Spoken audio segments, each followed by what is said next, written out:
تو شوکت یوسفزئی صاحب یہ والا پوائنٹ تو مجھے سمجھ آتی ہے کہ کیا اچکزئی صاحب کی طرف کوئی اتھارٹی تھی یا نہیں تھی، کیونکہ ان کے پاس اتھارٹی نہیں تھی تو حکومت ہمیشہ یہی جواز دیتی تھی کہ کیونکہ ان کے پاس اتھارٹی نہیں ہے ہم بات نہیں کر سکتے، عمران خان صاحب کے پاس یہ اتھارٹی ہوگی۔ مجھے یہ بتا دیجئے گا آج جو اچکزئی صاحب نے یہ بات کی کوئی ناراضگی نہیں ہے، کسی قسم کا کوئی ہم لوگ کوئی ایسے لوگ نہیں ہیں، وہ عمران خان صاحب کی بہنیں ہماری بہنیں ہیں، لیکن اس سے پہلے ببانگ دوحہ یہ بات بیرسٹر جو سلمان اکرم راجہ ہیں وہ بھی کر چکے ہیں، وہ اچھا خاصا کرٹیسائز کر چکے ہیں، اس سے پہلے علی امین گنڈا پور کرٹیسائز کر چکے ہیں، اسد کیسر کے اوپر بہنیں کرٹیسائز کر چکی ہیں۔ تو جو سیاسی لوگ ہیں اور بہنیں ہیں ان کے اندر رفت تو ہے، جب موقع آ جائے جہاں کہنا پڑے کہ ہماری ناراضگی نہیں ہے تو سمجھا جانا چاہیے کہ ناراضگی ہے۔ بسم اللہ الرحمن الرحیم، بہت شکریہ۔ دیکھیں آپ نے دو تین چیزیں آپ نے اس ایک ایشو کے اوپر لائی ہے، ایک تو پارٹی کے اندر اختلافات، دوسرا حکومت کے ساتھ مذاکرات۔ تو میں تو شروع دن سے میں اس بات پہ قائم ہوں اور آج بھی قائم ہوں کہ اس حکومت کے پاس اختیار ہی نہیں ہے کس چیز کے مذاکرات۔ آج بھی اگر امریکہ اور ایران کے مذاکرات ہو رہے ہیں تو نام کس کا لیا جا رہا ہے کہ کون یہ سب کچھ کر رہا ہے؟ مطلب اس میں تو شہباز شریف باقی سارے مائنس ہو گئے، ان کا شہباز شریف صاحب کا تو نام لے رہے ہیں صاحب آج جو بھی نہیں دیکھیں میں پریزنس الگ چیز ہے نا، میں اختیار کی بات کرتا ہوں، جو اختیارات ہیں اختیار ولی صاحب کی بات نہیں کر رہا، اختیارات کی بات کر رہا ہوں۔ اختیار بھی آپ کے اختیارات جس کے پاس ہوں گے وہی نہیں، اختیار ولی تو ان کے پاس ہے نا، میں اس لیے کہہ رہا ہوں، میں اختیارات کی بات کر رہا ہوں کہ جو ان کے پاس نہیں ہے۔ تو میں یہ کہنا چاہتا ہوں کہ جب اختیارات ہی نہیں ہے تو کیا مذاکرات، کیا ہونا کیا نہیں ہونا، ورنہ وہ کہہ رہے ہیں آپ کے پاس بھی اختیار نہیں ہے، آپ کہہ رہے ہیں ان کے پاس اختیار نہیں ہے، آپ کے پاس تو اختیار ولی بھی نہیں ہے، ان کے پاس تو اختیار ولی کہنے کا مقصد کہنے کا مقصد یہ ہے نا کہ اس وقت دیکھیں بڑا ایشو اس وقت ہے نا کہ ملک سے ان سے چل نہیں رہا ہے۔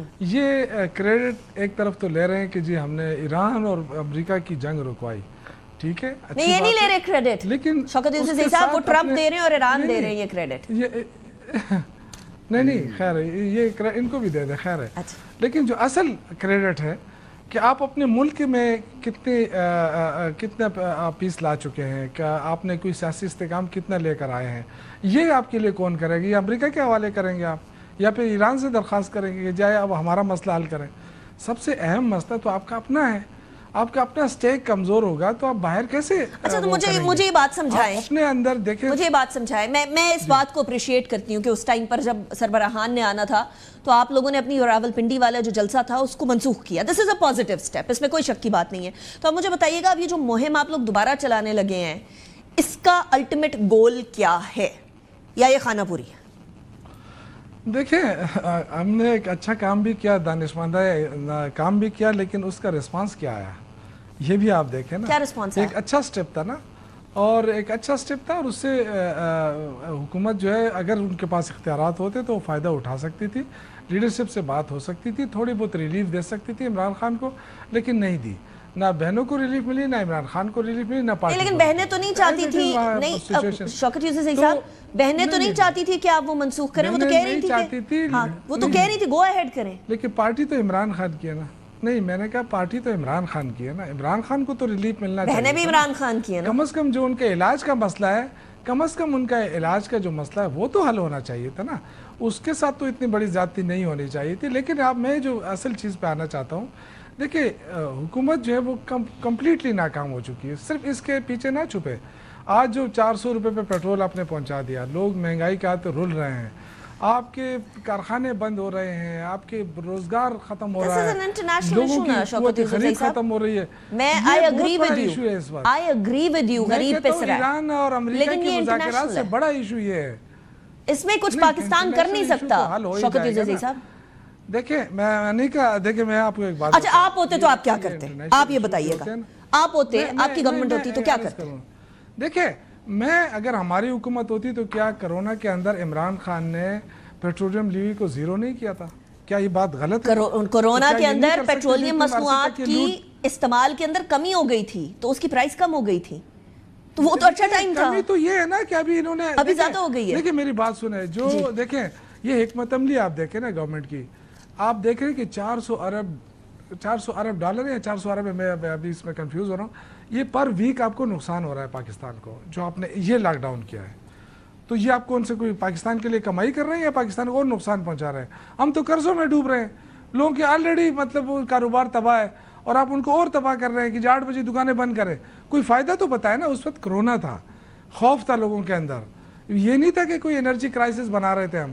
اس وقت خوف تھا, اس خوف کی وجہ سے لاک ڈاؤن کرنا مجبوری تھا. لیکن پھر بھی اس ٹائم پہ بھی دکانیں باوجود حکمت عملی یہ تھی کہ ہمارا جو لیوی جو تھا وہ 0 کر دیا گیا تھا. ابھی انہوں نے دیکھا نا 100 روپے لیوی تو آلریڈی لے رہے تھے یہ.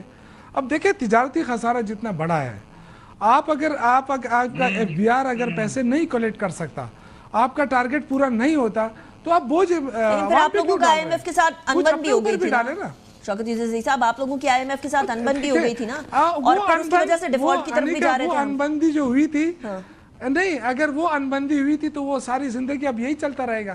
نہیں ہونا چاہیے, ہمیں تو IMF کی طرف جانا ہی نہیں ہے. اور ڈے 1 سے آپ یہی بات کر رہے ہیں کہ جی وہ IMF ناراض تھا, ہم نے ٹھیک کر دیا. آپ نے ٹھیک کیا ہے؟ آپ نے کیا کیا ہے شوکت یوسف صاحب؟ ویری کوئکلی, کیا آپ یہ ایشورنس دے سکتے ہیں؟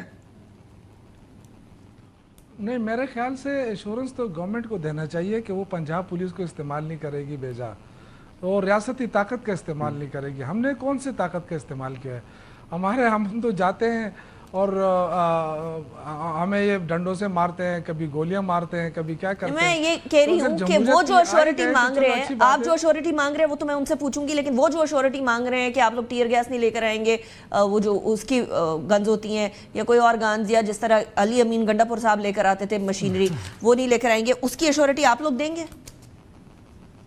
نہیں, دیکھیں پہلے بھی ہمارے ورکر نہتے تھے, آج بھی رہیں گے. دیکھیں سیاسی جدوجہد کرنا کوئی گناہ نہیں ہے. ہم بالکل یہ ایشورٹی میں ضرور دے سکتا ہوں اپنی پارٹی کی طرف سے کہ نہ پہلے ہم نے اس طرح کی تشدد کا کبھی سوچا ہے, نہ آئندہ سوچیں گے, نہ کبھی اس طرح.